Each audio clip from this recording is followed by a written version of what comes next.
Graham Platner, as a politician, the Senate campaign, he might just be done. Did Graham Platner rape you? By definition, yes.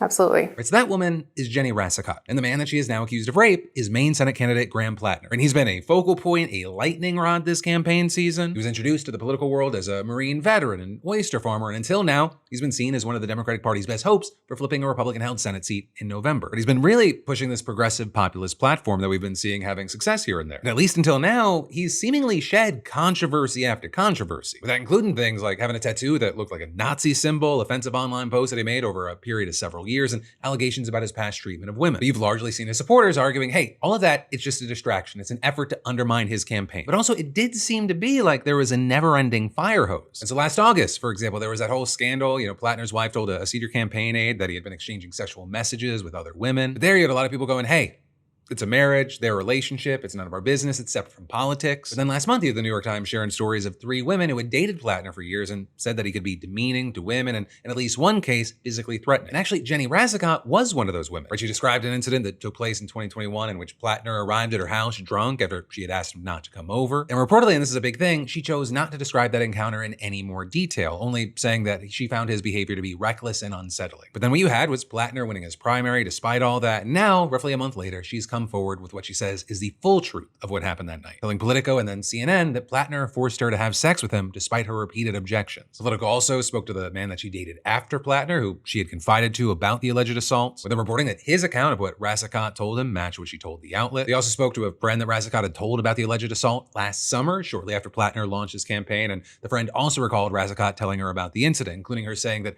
Platner had been very drunk and wouldn't take no for an answer. And then in addition to all that, you had Racicot sharing private years-old Facebook messages in which she told an acquaintance that she had ended up in a, quote, bad situation with Platner and describing him as consensually careless and saying he doesn't listen to you when drunk. And then you also had her explaining that she ended up feeling compelled that she had to come forward after seeing the reaction to the Times story, which was dominated by a controversy about another woman by the name of Lindsay Fifield, whose allegations against Platner, which didn't include sexual assault, being dismissed by a number of people because she's conservative and worked for Republican campaigns. And as far as Racicot, she noted that she actually agrees with Platner politically, which is also part of why she said she was hesitant to go public in the first place. That was actually one of the reasons that I didn't come out, more towards the beginning. I do. I really agree with his politics. I think we need somebody with those political stances and who are willing to do the work. I'm just here to tell my story, to give a clearer picture of who he is and the type of past that he has.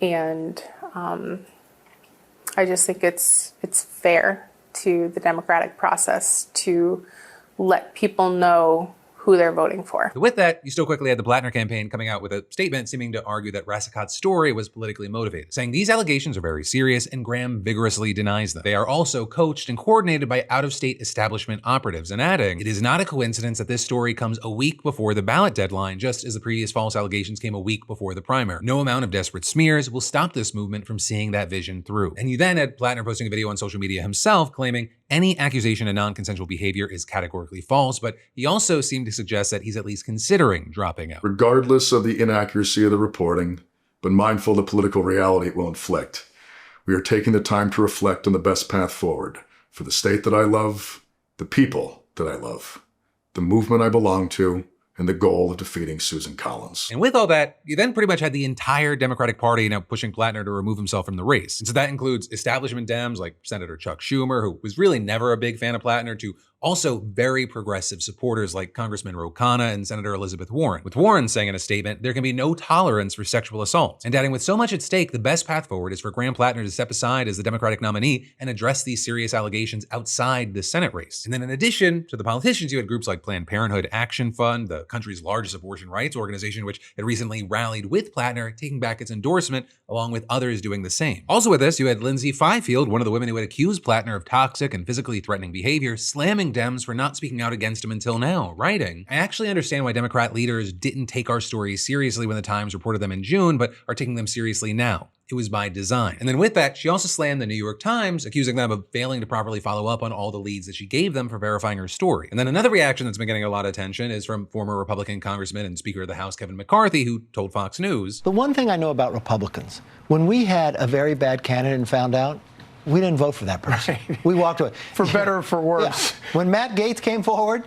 we got rid of him. Though, of course, what he seems to be just for some reason forgetting is that Donald Trump, the Republican-elected president, besides having faced many accusations of sexual misconduct, has actually been found civilly liable for sexual abuse. Just so we're on the same page, the judge clarified afterward that what the jury found Trump did was in fact rape as commonly understood. But with all this, right, as far as what happens next, Platner, he has only until July 13th to withdraw from this race. And then if he does, the Maine Democratic Party, they have only until July 27th to replace it. And while there's no official process for selecting a new nominee, party officials have already begun discussing possible plans, with options including a pop-up convention on the weekend of July 25th to choose a nominee, or holding a statewide caucus to basically redo the party's primary election. Though then also with this, you've had someone described as close to the campaign telling the New York Times, if Platner was to step down, it would only be with a guarantee of being replaced by a candidate who he believes is true to the values and vision and policy agenda of the campaign that Maine voted for. And so then with that, we've seen a few names being floated around as possible replacements for Platner, but we're gonna have to wait to see what happens. Right? Whatever happens, like the road forward is incredibly messy, and that's putting it lightly. Right? Dem leadership, they can't just put like Janet Mills back in because the state effectively voted against her and her ideals. And so then you're thinking of,